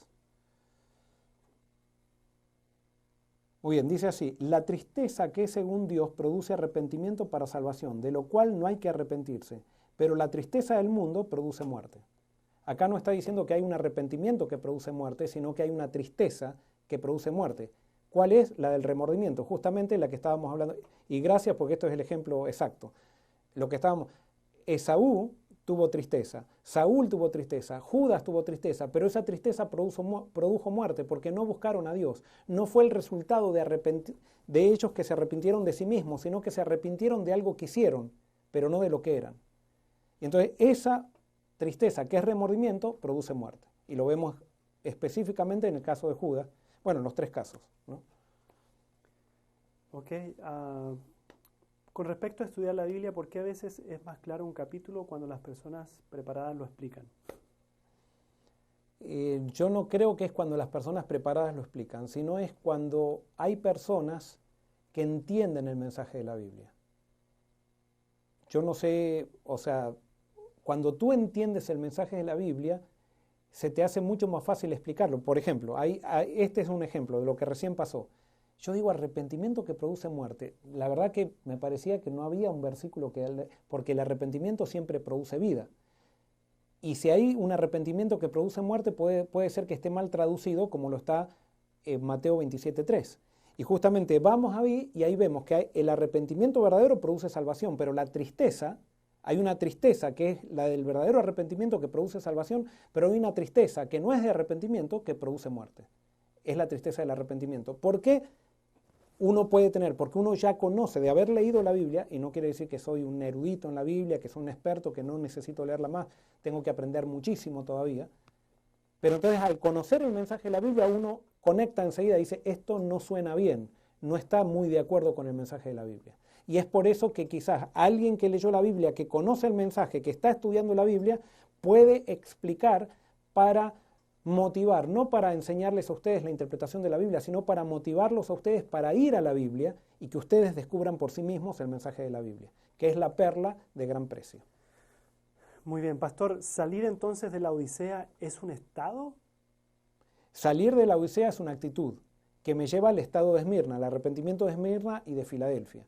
Entonces, ahora, yendo al Apocalipsis, al mensaje de las 7 iglesias, acá lo que tenemos que hacer todos es buscar a Cristo. Si yo quiero ser parte del movimiento final, yo tengo que empezar a centrar mi vida en Cristo. Entonces, cuando yo centre mi vida en Cristo, y esto viene algo muy importante, arrepentimiento significa cambio de mente, pero no tiene que ver solamente con cambio de mente, quiere decir cambio de manera de ver la vida. Y ahora voy a llevarle un poquito más. Quiere decir cambio de manera de ver la religión. Y acá viene la gran piedra de tropiezo. ¿Cuál es la gran piedra de tropiezo? Nosotros nacemos en un hogar cristiano, nuestra mamá nos enseñó la Biblia, fuimos a la escuela sabática, nos enseñaron las historias, nos enseñaron que hay que obedecer, nos enseñaron un montón de cosas, pero nunca estudiamos por nosotros mismos. Y llega un momento que si decidimos estudiar por nosotros mismos, nos empezamos a dar cuenta que la religión que nos enseñaron era solamente cáscara, pero que no había esencia. Y ahí viene la gran prueba, porque hay gente que se aferra a esa cáscara, y como es una tradición que viene de los abuelos, de los tíos y de los tatarabuelos, muchas veces dicen, se quedan con las ideas que les enseñaron antes de dejar que la Biblia le transforme en las ideas que tenemos, que hemos heredado. Y esa es la gran prueba que tienen los cristianos. A veces tienen más esperanza de estar en la salvación aquellos que no han tenido formación religiosa que aquellos que han estado en una iglesia sin Cristo. La iglesia con Cristo es la mayor bendición que puede haber, pero una iglesia sin Cristo es peor maldición que el ateísmo. Un ateo, para hacerse cristiano, solamente tiene que aceptar a Cristo. Un cristiano tradicional, para hacerse cristiano, primero tiene que hacerse ateo de sus ideas para después entonces descubrir el Cristo verdadero. Y a veces esas ideas son tan fuertes que las cambiamos, creemos que son nuestro Dios, hacemos idolatría de ellas y por causa de esas ideas estamos dispuestos a crucificar a aquellos que están enseñando el verdadero cristianismo. Pastor, con respecto a eso mismo que tú estás diciendo, hay un comentario, dice, pastor, soy un ex adventista, pero ya fui bautizado 2 veces. Desde muy pequeño ya mi madre me llevó a la iglesia, le pido perdón a Dios, pero como usted dice, no siento el arrepentimiento. ¿Sabes por qué no sientes el arrepentimiento? Porque le pides perdón a Dios, pero no permaneces en Dios. Empieza, y no es permanecer, es crecer en tu relación con Dios. Y no te hagas problema. Y si ahora estás haciendo esta pregunta es porque Dios está trabajando contigo y Dios te ha llamado para ser parte de este movimiento final. Y yo no sé quién eres, pero te ha puesto a sintonizar este día porque Dios tiene un plan para ti y estás en el borde de entrar en la mejor etapa de tu vida. Solamente tienes que quebrarte delante de Dios y decir, Señor, acá estoy. Yo quiero que tú hagas en mí lo que tú quieres y voy a tratar de conocerte. En la medida que te reveles, te voy a conocer. Y Dios va a empezar a hacer una obra en ti que cuando menos te des cuenta, vas a estar sintiendo el arrepentimiento. Vas a estar experimentando, y no sé si decir sintiendo, vas a estar experimentando ese verdadero arrepentimiento. Vas a llegarte a dar cuenta que eres un gran pecador y que Dios es tan bueno que estuvo dispuesto a perdonarte a través de Jesús y que Él no considera tu pecado. Y eso es lo más lindo. Lo más lindo es que nosotros vemos acá en estas iglesias que hay un montón de gente con problemas. Hay fornicarios, hay adúlteros, hay asesinos, hay de todo. Hipócritas, gente que parece que es buena y que dice que está muerta. O sea, un montón de cosas. Pero Dios a esa gente quiere hacerla parte de su movimiento final. Y entre esas personas estamos tú y yo. Si hoy tú le dices a Cristo, Cristo, yo quiero que te reveles en mi vida y yo en la medida que te vayas revelando, yo voy a ir dando el paso que tú me vayas mostrando.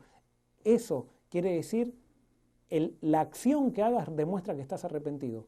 Y en la medida que des los pasos que Cristo te vaya dando por medio de la fe, que Cristo te vaya mostrando, vas a ir profundizando tu experiencia y va a llegar un momento que tus sentimientos se van a unir a tu experiencia.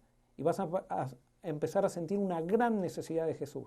Y vas a darte cuenta, va a llegar un día que vas a decir, quítenme a todo, pero no me quiten a Jesús. Y a esa experiencia tenemos que llegar todos.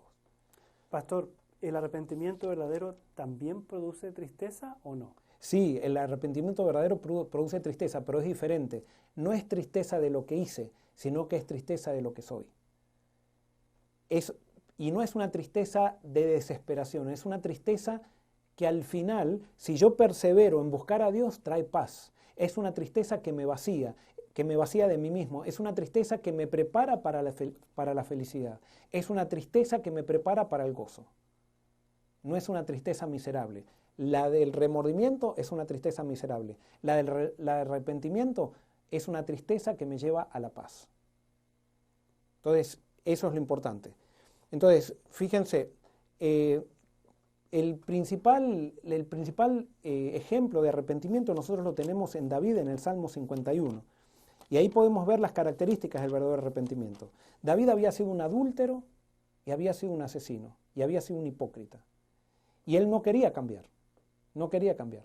Pero Dios salió a buscar a David como Dios te sale a buscar a vos, a ti y a mí. O sea, nosotros nunca buscamos a Dios, Dios sale primero a buscarnos a nosotros.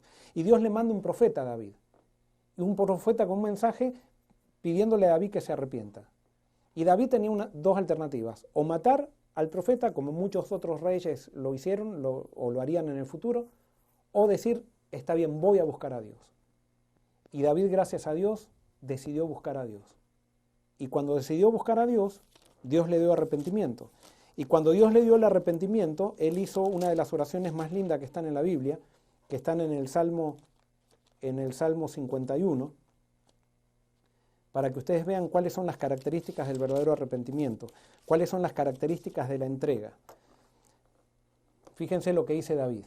Dice, ten piedad de mí, oh Dios, conforme a tu misericordia, conforme a la multitud de tus piedades, borra mis rebeliones. Acá viene la primera característica del verdadero arrepentimiento. El remordimiento ora sí.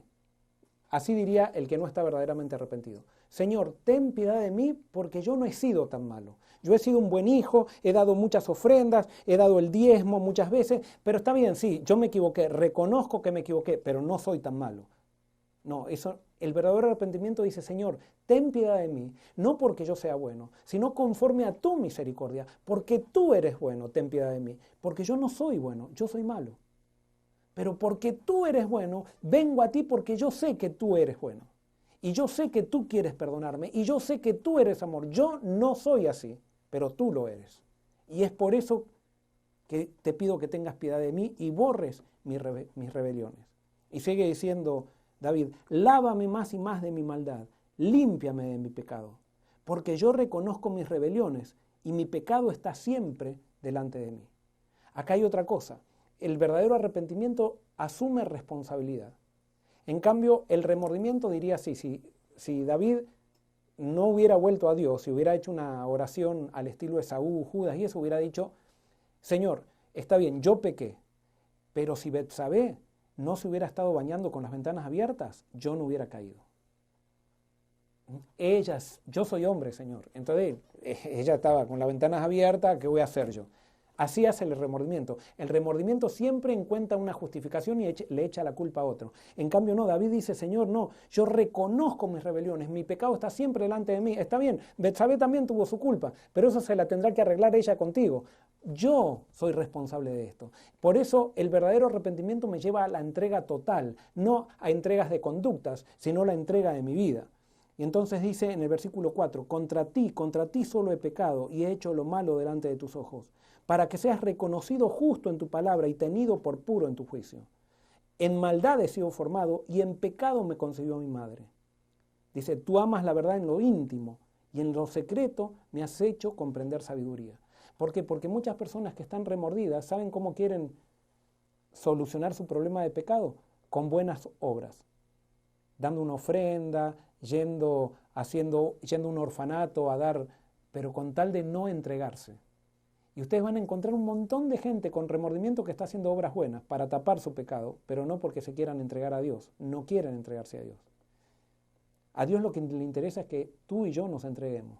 Y por eso David dice, tú amas la verdad en lo íntimo, no solamente por afuera, sino en lo que pasa en mi corazón. Yo te abro mi corazón, te entrego mi corazón. Y entonces dice en el versículo 7, purifícame con hisopo y seré limpio, lávame y seré más blanco que la nieve. Hazme oír gozo y alegría y se recrearán los huesos que has abatido. Esconde tu rostro de mis pecados y borra mis rebeliones. Y acá viene el corazón de esta oración. Crea en mí, oh Dios, un corazón limpio y renueva un espíritu recto dentro de mí. En otras palabras, David dice, Señor, si tú no me cambias, tú no me cambias la mente, yo voy a seguir siendo siempre el mismo. Te entrego mi mente, te entrego mis pensamientos, te entrego mi manera de pensar. Quiero vivir para tu gloria, quiero vivir para ti. Y cuando nosotros tomamos esa decisión, eso se llama entrega. Y eso se llama nuevo nacimiento. Entonces, cuando entregamos todo, Dios nos da todo.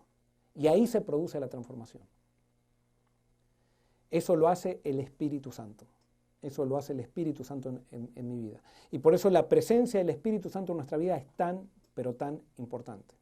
Es tan importante. Entonces, este es el arrepentimiento que tiene que experimentar tu iglesia y la mía. Este es el arrepentimiento que tiene que experimentar el cristianismo. El cristianismo no tiene arrepentimiento porque somos muy orgullosos y estamos peleándonos unos con los otros, quién tiene la teología correcta, quién predica lo correcto. Es más, puede ser que ahora hay personas, por ejemplo, que están mirando solamente para criticar. Eso es orgullo. Es orgullo. Nos da envidia que otro esté haciendo una cosa o que haga lo que yo también quisiera hacer, pero yo no puedo, como Saúl. Y entonces empezamos a atacar en vez de quebrarnos delante de Dios. Yo me acuerdo, y esto no lo cuento como un ejemplo, lo cuento, sí, como un ejemplo de maldad, pero yo me acuerdo cuando tenía un roommate que era compañero mío y jugábamos los dos al vóley en el seleccionado del colegio. Y yo cuando lo conocí yo jugaba mejor al vóley que él, pero ese roommate después comenzó a jugar mejor que yo al vóley. Y cuando venían los partidos oficiales, al principio él era el suplente, pero en los partidos oficiales después me empezaron a poner de suplente a mí. Y a mí me empezó a molestar mucho. Y yo no quería reconocer que era porque él estaba jugando mejor al vóley que yo. No, yo iba a la pieza y me caía mal cómo ponía los zapatos, si llegaba tarde, si llegaba temprano, si comía, si no comía, si hacía, si no hacía. Y empecé a encontrar un montón de justificaciones para hacerle guerra. Y realmente lo que yo tenía era envidia. Hasta que en un momento, cuando estuvimos muy mal, el Espíritu Santo me habló, y gracias a Dios que yo le agradezco al Espíritu Santo porque yo soy malvado, el Espíritu Santo me dijo, Joel, reconoce, estás envidioso de que juega mejor que vos. Entregame eso. Aceptá que juega mejor que vos y listo, ya está. Y yo tenía dos alternativas, o quebrarme delante del Espíritu y encontrar la paz, o seguir justificando todos mis pensamientos para echarle la culpa y decir que era malo y todo lo demás, y perder la amistad. Gracias a Dios el Espíritu venció. Y me quebré y encontré paz, porque es la única manera. El envidioso no tiene paz. El perseguidor no tiene paz. El perseguidor necesita perseguir a alguien para sentir que está vivo, porque si no tiene una guerra, se muere comido por su propia envidia. Pastor, aquí hay un comentario acerca del arrepentimiento. Dice, el arrepentimiento que debemos sentir es el que nos lleva a ser pobres en espíritu y dejar el orgullo espiritual, que nos hace creer que somos los únicos, los que tenemos toda la verdad y que todos los demás están mal. Bueno, correcto. Ahora eso aplicándolo a nuestro propio contexto comunitario religioso, yo cuando siento, por ejemplo, que hay gente que dice porque nosotros tenemos la verdad, está confirmando la iglesia de la Odisea. Cuando nosotros decimos esas cosas, realmente necesitamos encontrarnos con Cristo. Porque nadie tiene toda la verdad. El único que tiene toda la verdad es Cristo y el Espíritu Santo. Y Él nos da verdad y vamos creciendo en esa verdad. Y muchas veces vamos a tener que corregir ciertas cosas porque no somos infalibles. No somos infalibles. Pastor, crecí en la tradición. ¿Cómo hago para salir cuando tengo arraigado y siempre miré el Apocalipsis en forma histórica? Simplemente empieza a verlo a Jesús. Pon a Jesús en todo esto y empieza a verlo de manera diferente. Yo quiero decirte que yo nací en la tradición también, fui pastor de tradición también, o sea que no estoy acá, no es que yo nací con iluminación y que esto ya... No, yo tuve que pasar por la puerta estrecha, tuve que quebrar, yo fui ahora voy a ser vulnerable, pero yo le hice mucho daño a muchas personas cuando era un fariseo, pero un fariseo sincero, y en ese fariseísmo perseguía a muchas personas, que les tuve que pedir perdón después. Cuando encontré a Cristo les tuve que pedir perdón, porque esa era una religión que yo creía que era correcta, pero no era correcta y me estaba llevando a la perdición. Y Dios en su misericordia me fue llevando a través de Jesús, cuando descubrí a Jesús. ¿Y cómo descubrí a Jesús? Lo descubrí leyendo un libro que me regalaron mis padres en la adolescencia, que era el deseado de toda la gente, y ahí comencé a ver un personaje en Jesús que yo nunca lo había captado, y eso comenzó de a poquito a transformar mi corazón, porque yo reconozco que tengo un corazón no duro, súper duro. Entonces Dios de a poquito tenía que ir transformando, y yo, gracias a Dios, creo que estoy en Cristo, no, o sea, estoy seguro que estoy en Cristo, pero tengo muchísimo todavía. Dios tiene que hacer muchísimas cosas en mí, pero acá estoy.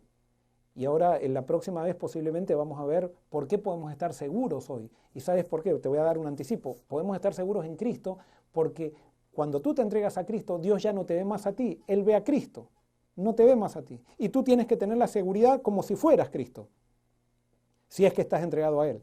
Ahora, no vayas a cometer el error de decir que porque estoy en Cristo, entonces voy a hacer cosas que no dan gloria a Él, porque eso muestra entonces que te saliste del arrepentimiento y que estás lejos de Él.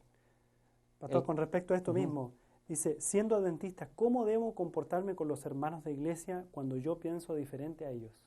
Ámalos. O sea, ámalos. Son tu prueba. Si tú, por ejemplo, cuando empieces a descubrir a Jesús, vas a tener oposición en la iglesia, de gente sincera y de gente que no es sincera. Vas a tener oposición de Saulos de Tarso, que te van a atacar pensando que realmente tú estás queriendo tirar la iglesia por la ventana, porque eso es lo que pasa. A mí me llama la atención porque a veces me da un poco de ¿cómo puedo decir? Me da miedo que me cambien de iglesia, porque cuando llego a una iglesia y empiezo a predicar a Cristo, los de la iglesia piensan que uno es un liberal, que quiere tirar la iglesia por la ventana, porque tiene o sea, se han formado como yo me formé muchas veces, y entonces empiezan a pensar que este pastor está queriendo tirar la religión por la ventana. Hemos llegado a un estado que predicar a Cristo pareciera que fuera mentira, y cuando predicamos mentira, la gente lo acepta como verdad. Siempre que prediques a Cristo y que vivas en Cristo, vas a tener oposición de los sinceros, que tarde o temprano se van a dar cuenta, mientras tú sigas firme, y de los que no son sinceros, que te van a perseguir toda la vida. Pastor, ¿la salvación es por fe o por fe y por obras? Es una pregunta que está acá. ¿Solo por fe o por fe y obras? Eso lo vamos a analizar la próxima sesión, si Dios quiere. El tema de la salvación. Quiero dedicar un tema para eso que está en el Apocalipsis, está en la próxima profecía, el tema de la salvación. Entonces, quiero tocarlo cuando lleguemos a esa profecía. Muy bien. ¿Cómo define su interpretación de Apocalipsis si no es historicista? Escatológica. Es escatológica basada en principios historicistas. No puedo dejar el historicismo de lado para hacer esta interpretación escatológica. Me quedaría sin fundamento para hacer esta interpretación escatológica. O sea, es escatológica pero basada en principios historicistas. ¿Quiere decir que si bien ya no marcamos fechas proféticas, sí podemos esperar periodos de tiempo? Eso tendrán que analizarlo ustedes. Yo pienso que sí, pero cada uno tendrá que analizarlo. Pienso que sí, porque el milenio es un periodo de tiempo. Entonces, si nosotros dijéramos que no, entonces el milenio tampoco tendríamos que decir que son 1000 años. Diríamos, es un periodo de tiempo. Pero por lo que sé, los historicistas y todos dicen que el milenio son 1000 años. Entonces quiere decir que todavía el tiempo cuenta. Es más, nosotros tenemos una idea de que Dios, una idea equivocada, de que Dios es atemporal, y que es la idea griega de Dios. Entonces muchas veces los aplicamos a nuestros estudios de la Biblia. Y Dios es un Dios que se maneja en el tiempo y es generador de tiempo, y por más que es eterno, Él vive, bueno, yo diría es tiempo, ¿no? Es muy difícil definir el tiempo, o sea, porque me parece que es divino el tiempo. Entonces, es parte de Dios, no lo puedo definir, ni los científicos pueden definir, ni los físicos pueden definir lo que es el tiempo. Una pregunta, dice, ¿por qué el pastor Joel tiene sobre el escritorio 2 jarrones, uno lleno de agua y otro vacío? Muy bien, porque iba a decir cómo trabaja el Espíritu, y entonces vamos a terminar con esto. Cuando nosotros, ¿qué significa entregarse a Cristo? ¿Por qué? Porque acá se habla de arrepentimiento y tenemos que experimentar arrepentimiento. Y yo voy a decir algunos conceptos, los voy a tratar de ilustrar. Supongamos que esta es una persona, ¿verdad? Y entonces, si yo les digo, este botellón, ¿está lleno o está vacío? ¿Ustedes qué me responden? Lo más probable es que ustedes me digan que está vacío, pero yo les digo que está lleno. ¿Por qué está lleno? ¿De qué está lleno? Está justamente lleno de aire. Justamente aire, en hebreo se dice ruaj, que quiere decir espíritu. Entonces, este botellón está lleno de aire. O sea, está repleto. Es más, tiene muchísimo aire. Esto representa un cristiano arrepentido, un cristiano que está en Cristo, un cristiano que está sellado con el Espíritu. Eso es lo que representa. Pero ahora, si yo, por ejemplo, hago con ustedes, tiro acá agua. Para que este agua entre aquí, ¿qué tiene que haber pasado con esta botella? Me encantaría que ustedes estén para que me respondan, pero no me pueden responder. Para que ese agua entre allí, tiene que el aire salir, porque ese agua y el aire no pueden estar al mismo tiempo, o es el aire o el agua. Entonces, a más agua que le echo, más aire que sale, más aire que sale. ¿Qué es lo que representa esto? Esto es el pecado. Cada vez que nosotros cometemos pecado, el Espíritu Santo, que cuando nosotros nos entregamos a Cristo, Cristo nos da la plenitud del Espíritu. Pero el Espíritu Santo sale de nosotros, un poco, o no es que sale de nosotros, está mal dicho, deja de permear una parte de mi mente que fue ocupada ahora por pecado. Entonces, para que nuevamente yo esté lleno de aire, ¿qué tengo que hacer? Yo tengo que confesar mi pecado, y entonces en la medida que yo le entrego mi pecado a Dios, nuevamente, en la medida que sale el agua, ¿qué es lo que va entrando? Va entrando aire, nuevamente. Y entonces yo confieso mi pecado y me entrego nuevamente a Cristo y quedo nuevamente lleno de aire. Eso se llama la plenitud del Espíritu. Y eso es lo que Dios quiere que vivamos, en la plenitud del Espíritu. Pero ¿qué pasa si yo, por ejemplo, entra un poquito de agua allí y alguien me dice, entra un poquito de agua? Ah, sí, entra un poquito de agua porque es muy difícil vivir sin agua. Yo en vez de estar confesando mi pecado, estoy justificando mi pecado. Y entra otro poquito de agua. Y entra otro poquito. Y de pecado, vamos a decirle que es pecado. Supongan que es Coca-Cola esto. O sea, o lo que ustedes quieran. O sea, pero algo contaminado. Entonces, en la medida que entra más pecado, más aire sale. Y si yo no confieso, me voy llenando de pecado, me voy llenando de pecado, me voy llenando de pecado. Y si llega un momento que yo lleno hasta acá de pecado, eso quiere decir que salió todo el aire. Y cuando sale todo el aire, no puede entrar más el aire a un cristiano. Eso se llama pecado contra el Espíritu Santo. ¿Qué es lo que pasa? ¿Qué es lo que hace una religión legalista, una religión formal, como la que estamos acostumbrados a vivir en la mayoría de las iglesias? Es que nosotros definimos la religión por doctrinas. Y entonces, si estamos creyendo en la doctrina correcta, estamos todos bien. Pero nunca confesamos el pecado de envidia, nunca confesamos el pecado del orgullo. A veces maltratamos a las personas y decimos, bueno, pero yo estoy trabajando para Dios y esto había que hacerlo, por lo tanto está bien que lo maltrate porque son todos unos vagos. No, pequé, pero me justifico y me voy llenando, y quizás yo haya quizás yo peque contra el Espíritu Santo y esté viniendo todos los sábados o todas las semanas a la iglesia. Porque el pecado tiene que ver con una actitud con Dios. Cuando yo camino con Cristo, cada vez que peco me doy cuenta. Y como estoy en Cristo, cada vez que peco, yo me entrego nuevamente. La confesión no es solamente la confesión de un pecado, sino que es la entrega total.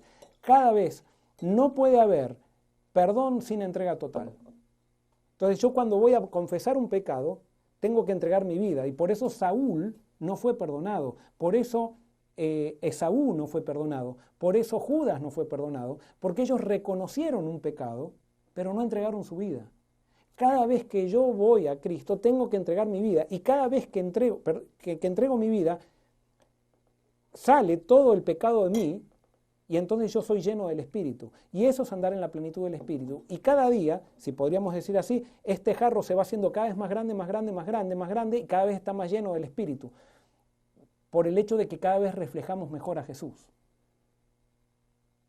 Pero esa es la dinámica de la vida cristiana, y por eso es tan delicado, por eso ir a una iglesia donde no estoy con Cristo, ir a una iglesia para calentar cada sábado el banco, ir a una iglesia porque es lo que me acostumbré a vivir y dando el diezmo de vez en cuando porque sé que hay que hacerlo para que Dios me bendiga, eso es una religión que me está llevando a la perdición. Más vale que nos vayamos de la iglesia y que cosechemos las consecuencias de estar en el mundo y por ahí con los golpes volvamos para entregarnos. Pero si estamos en esa actitud tibia, que en la mayoría de las iglesias cristianas así hay, el 80% muchas veces en las iglesias cristianas son gente que va simplemente y que va para hacer un buen programa y que está peleando para ver cuándo canta y cuándo no canta, si lo pusieron, si no lo pusieron, quién hace el mejor programa, quién hace las mejores cosas, quién lleva el mejor vestido, quién canta el mejor canto. Entonces, cuando estamos en esas cosas, nos vamos llenando de pecado y nos vamos perdiendo dentro de la iglesia, porque a la iglesia venimos aquellos que estamos llenos de Cristo y venimos para adorar a Cristo. No venimos acá para hacer programas, no venimos para hacer un show,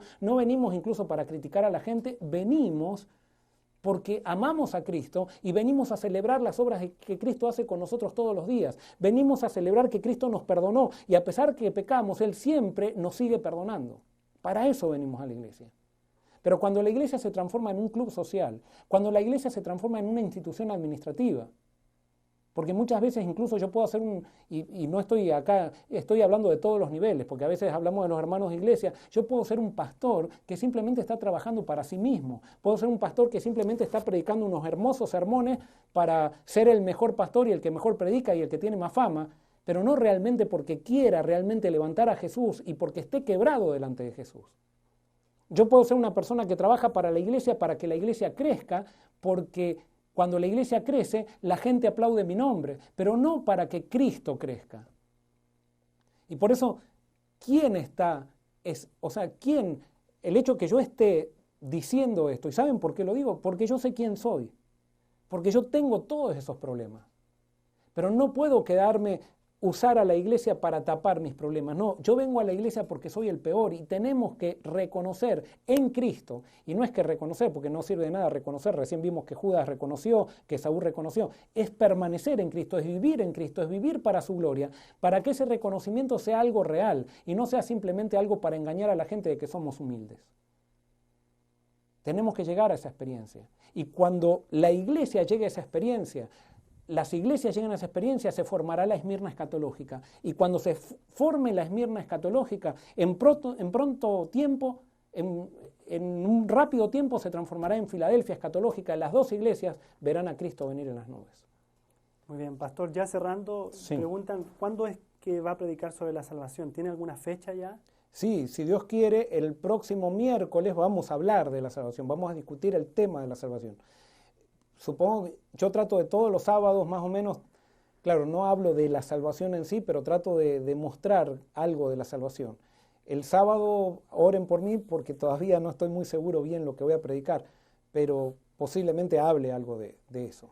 Muy bien, nuevamente el sábado salió esta pregunta, pero nuevamente vuelven a preguntar, ¿cuál es el sello de Dios? ¿Cuál es el sello? ¿Cuál es el sello de Dios? Muy bien, ahora ya que estamos hablando del Espíritu Santo, vamos a Efesios capítulo 1. Versículo 11. Efesios.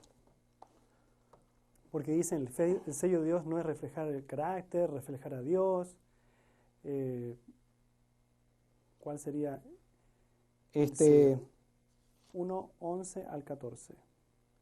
Muy bien, vamos a leer, vamos en Efesios, van a encontrar mucho de eso. Dice 11 al 14, Efesios dice, en él asimismo tuvimos herencia, habiendo sido predestinados conforme al propósito del que hace todas las cosas según el designio de su voluntad, a fin de que seamos para alabanza de su gloria, nosotros los que primeramente esperábamos en Cristo.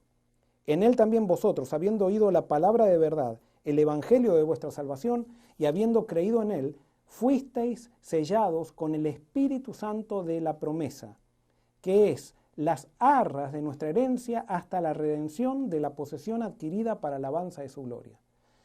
El Espíritu Santo dice que es el sello, fuimos sellados con el Espíritu. ¿Y qué es las arras? Las arras quiere decir la garantía. Yo tengo una teoría, y esto, una vez que nosotros recibimos el bautismo del Espíritu Santo y nos entregamos plenamente a Jesús, somos sellados con el Espíritu. Y una vez que somos sellados con el Espíritu, tenemos la garantía de la salvación.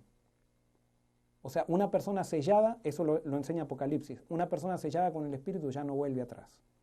Eso no quiere decir que no se equivoque, eso no quiere decir, pero no vuelve atrás en su decisión. Fíjense, quizás predique esto el sábado. Había gente que tenía el Espíritu. Entonces, ¿por qué les digo esto? Yo puedo, por ejemplo, esto es mi teoría, y ustedes analícenlo, cuando nacemos, nosotros todos nacemos con algo del Espíritu en nuestra vida. Porque si nosotros no tuviéramos, supónganse, este es un niño que nace, esto es Coca-Cola, o lo que quieran, vino, whisky, o café, o ron, o lo que quieran. Esto es pecado, pero todo esto es espíritu. Entonces, esta persona no está llena del Espíritu, está parcialmente en el Espíritu. Cuando nosotros nacemos de acuerdo a los padres que tuvimos, de acuerdo a la educación, nacemos parcial, pero todos nacemos con algo del Espíritu. Es gracias a que tenemos el Espíritu que cuando Cristo nos llama, respondemos o no respondemos. O sea, si no le hacemos caso al Espíritu, no respondemos. Pero es gracias al Espíritu que nosotros podemos responder para salvación. Pero llega un momento que Dios nos empieza a perseguir y entonces de a poquito, vamos a dejarlo así. De a poquito yo sigo viviendo esta vida, pero Dios me va convenciendo hasta que llega el momento de la entrega. Cuando yo digo realmente yo tengo que vivir para Jesús, Jesús tiene que ser el primero en mi vida, eso se llama entrega. Y cuando yo entrego mi vida, entonces entrego todos mis pecados. Y entonces quedo en la plenitud del Espíritu. En la plenitud del Espíritu. Y soy sellado con el Espíritu. Ojo, esto todavía quizás no lo tendría que decir porque todavía no he definido todos los detalles bien, así que mejor no avanzo más en este concepto, pero sí en el concepto general quiero que lo tomen. ¿Por qué? Porque después más adelante, fíjense que Efesios 4:30 dice, no entristezcáis al Espíritu Santo de Dios con el cual fuisteis sellados para el día de la redención. O sea que el Espíritu es el que nos sella y es también el sello. Y después dice en Efesios 5:18, no os embraguéis con el vino en el cual hay disolución, antes sed llenos del Espíritu. Yo tengo que buscar esta plenitud. El hecho de que esté pleno, por ahí yo peco. Y entonces cuando peco, se llena de pecado, pero si yo voy caminando con Cristo, en cuanto me equivoqué, Cristo me llama. Y Cristo me llama y me siento incómodo con esto, me siento pesado, yo ya no quiero esto. Entonces yo confieso de vuelta, y cuando confieso nuevamente, me lleno del Espíritu. Y voy caminando de victoria en victoria en la plenitud del Espíritu. Pastor, ¿cuando uno se bautiza, recibe el Espíritu Santo? No, el bautismo es el símbolo del bautismo del Espíritu. El bautismo verdadero es el bautismo del Espíritu. El bautismo por agua es simplemente un símbolo. Teóricamente, cuando me bautizo por agua, yo ya debo haber recibido el bautismo del Espíritu Santo, que es la entrega. Esta entrega, simplemente yo me bautizo para dar testimonio de la entrega que ya sucedió en mi vida, que fue el bautismo del Espíritu. Alguien puede decir, pero ¿cómo? ¿Jesús no recibió el Espíritu cuando se bautizó? Jesús cuando se bautizó, recibió el bautismo de los dones del Espíritu, pero no el bautismo de la entrega. Jesús ya estaba entregado. Pero en el bautismo Jesús fue capacitado para la misión que él tenía. Y por ejemplo, ustedes no van a ver antes de su bautismo que Jesús hacía milagros. Esos eran los dones del Espíritu. Después del bautismo, él fue capacitado con dones para hacer la misión que tenía. Cuando nosotros somos bautizados y entramos a la comunidad de creyentes, Dios nos bautiza, allí sí, para los dones. Ese es el bautismo que se le llama lluvia tardía, podríamos decir, en una persona. Pero el bautismo del Espíritu que viene por la entrega, es el bautismo que produce el fruto del Espíritu, que es amor, gozo, paz, paciencia, bondad, fe, mansedumbre, templanza, que es la imagen de Jesús. Y por eso toda persona que ha sido bautizada por el Espíritu va a reflejar a Cristo en su esfera. O sea, no es que lo refleja perfectamente, o sea, va creciendo en eso, pero sí refleja, hay un cambio que se va notando y es Cristo viviendo en su vida. Pastor, ¿va a seguir hablando de profecías el próximo miércoles también? Sí, les encantaría a ustedes. Hoy quizás se quedaron decepcionados por el hecho de que no hable tanto de profecía. Sí, pero hoy teníamos que entender este concepto porque este es el concepto más práctico. O sea, nosotros necesitamos nacer de vuelta, necesitamos la entrega total, necesitamos experimentar el verdadero arrepentimiento que viene por causa de la revelación de Cristo y de entregarnos a Jesús. Pastor, estamos bien pasados la hora, pero hay muchas preguntas. Tal vez esta la podemos hacer, tal vez un pequeña reseña o la próxima vez. Dice, si el sello de Dios no es el sábado, ¿la marca de la bestia no es el domingo? Entonces, una cosa es el sello de la bestia y otra es la cosa la marca de la bestia. Una cosa es el sello de Dios, otra es la marca de Dios. Eso cuando lleguemos a Apocalipsis 7, allí lo veremos. Y perdonen, yo no me di cuenta. Yo me di cuenta, pastor, pero es que está tan bueno que no lo quise cortar. Por último, yo quería dejar este comentario que está aquí. Dice, estoy en un dilema de que cuando pase esta pandemia, no sé si vuelva a la iglesia donde voy de vez en cuando o ver la transmisión. ¿Qué diría, pastor, a esta persona? Mira, yo te digo, no dejes de ver la transmisión ni dejes de ir a la iglesia donde vas. Tú tienes una misión. Cuando te entregas a Cristo, tú no vas a la iglesia a recibir algo. Tú vas a la iglesia, digamos, al templo, vas para dar algo, no para recibir algo. Si te llegan a echar de tu iglesia, entonces vete a otra. Pero si no te echaron, quiere decir que todavía hay sinceridad. Y tú tienes que recordar, por lo menos eso me pasa a mí, que cuando tú predicas a Cristo y alguien no te entiende, por lo menos yo cuando veo que alguien no me entiende, yo lo miro y digo, yo era igual. O sea que no puedo ser intolerante, no puedo decir, estos que tienen la cabeza cerrada, no, porque yo la tuve cerrada también por mucho tiempo y no quiere decir que ahora la tengo abierta, sino que ahora sí, mientras camino en Cristo, Cristo cada vez más me revela más cosas. Pero yo te diría, nos encantaría que sigas comunicado con nosotros. Si te echan de tu iglesia por predicar a Cristo, planta tu propia iglesia. Planta tu propia iglesia. Y les doy esto me pasó, fui a otro país a dar un congreso, en un congreso de jóvenes, y cuando estábamos en el hotel, a la salida vinieron un grupo de jóvenes que tendrían entre 18 y 21 años y me dicen, pastor, nosotros estamos empezando a predicar a Cristo en nuestra iglesia y resulta que en nuestra iglesia, que dicen ser cristianos, que tienen la verdad, cuando empezamos a predicar a Cristo, nos empezaron a hacer la guerra y nos prohibieron predicar. Nos prohibieron predicar. ¿Qué hacemos? Entonces le dije, miren, ustedes no pueden, o sea, si les prohíben predicar en la iglesia, perfecto, no prediquen. O sea, una junta de iglesia tiene autoridad para decir acá no se predica, que decidan quién predica o no. Pero le digo, una junta de iglesia no les puede prohibir a ustedes predicar en una casa, ni en la plaza, ni en la calle. Salgan a las calles a predicar a Cristo. Bueno, pasaron 2 años y volví a ese país, era en Europa esto, bueno, en España, volví a ese país y me encuentro de vuelta con estos chicos. ¿Y qué habían hecho estos chicos? Estos chicos comenzaron a predicar en la calle. Comenzaron a predicar en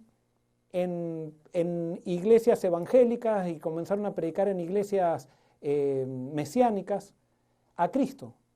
Y resulta que yo voy a un concilio donde estaba el pastor mesiánico, el pastor evangélico y el pastor adventista. Y entonces yo prediqué ahí y digo, qué lindo esto, ¿de dónde surgió esto? Y entonces estos chicos a la salida me dijeron, pastor, ¿se acuerda de nosotros? No, le digo, no me acuerdo. Usted nos dijo que salgamos a predicar a la calle y nos encontramos con estas personas que también aman a Cristo y empezamos a estudiar la Biblia y ahora estamos todos juntos acá. Y quiero decirles, los evangélicos no se tuvieron que hacer adventistas ni los adventistas evangélicos, sino que cuando hay sinceridad, todos estamos unidos. Cuando queremos seguir la palabra de Dios, todos nos unimos. Y por eso, no te vayas de un lugar de donde no te echan. Pero cuando te echen, nadie te puede prohibir predicar. Predica donde estés, predica en la calle, predica en tu casa, planta una iglesia. Nadie te puede prohibir hacer misión. Cuando Dios nos llamó, a todos nos ordenó por medio del Espíritu y creemos en el sacerdocio de todos los creyentes. Bueno, pastor, cerramos entonces. Estamos con problemas de audio en YouTube, pero sí estamos en Facebook bien, por eso hemos seguido transmitiendo. Así que cerramos la transmisión esta noche. Lo esperamos para el próximo miércoles.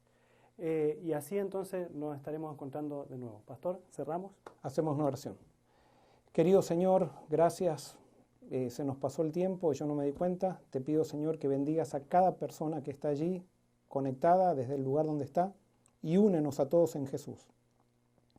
Señor, queremos que experimentar ese arrepentimiento que tú pretendes que experimentemos, ese arrepentimiento que trae paz, porque queremos ser vencedores, queremos ser parte de ese movimiento final que está predestinado para la victoria, que está predestinado para vencer los poderes anticristos, que está predestinado para vivir contigo eternamente.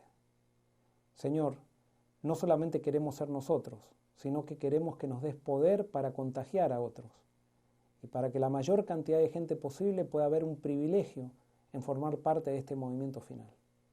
Gracias porque sabemos que contigo, Señor, venceremos y te pedimos que sea en nuestra generación que podamos ver el cumplimiento de estas profecías. Gracias por contestarnos porque lo pedimos sin merecerlo, en el nombre de Jesús. Amén. Dios los bendiga y nos vemos la próxima.